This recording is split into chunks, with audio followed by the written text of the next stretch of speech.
ไอ้ดีมื้อนี้ประธานมดแดงเพิ่นสิมาการนั่น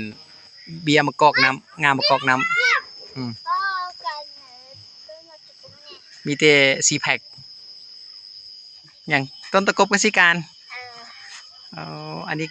การออกมันอันใกล้กับอันนั้นมันใกล้กับอันน่ะกำแพงต้นนี้เห็นบ่ใกล้กับกำแพงมีแต่30 เซนนึงติดกำแพง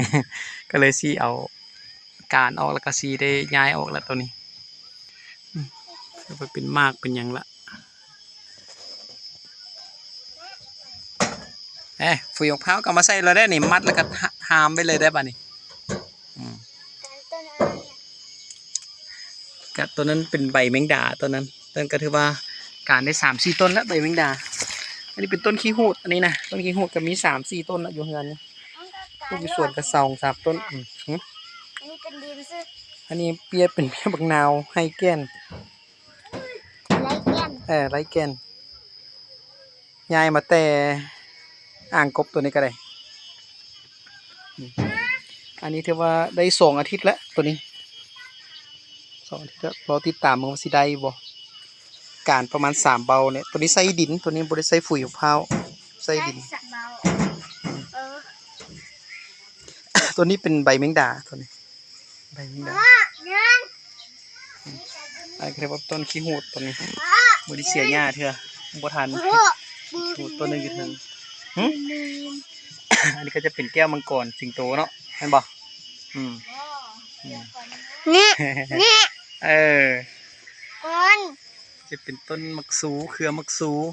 พอได้กินอยู่มักซูกันเลยพอได้กิน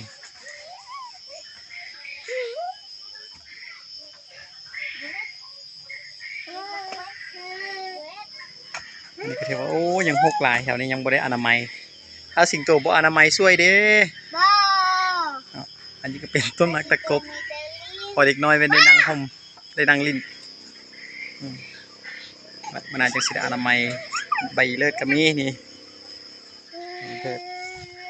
เป็นกระถินต้นกระถินนี่ก็จะเป็นต้นขมิ้น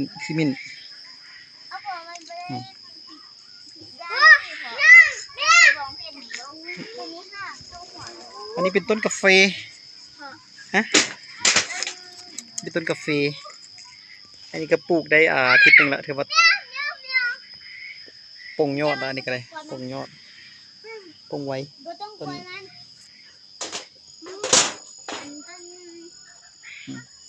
อันนี้เป็นพืชป่าได้ตัวนี้เป็นห้องว่าขมอย่างวะ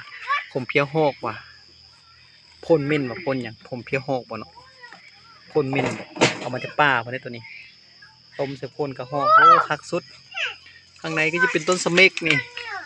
ต้นสเมกนี่ก็สิได้เอาต้นอนางาเมงไปแมงดานี่ออกแล้วก็สิให้เพิ่นขึ้นต้นสเมกก็ขึ้นจนบ่ได้แล้ว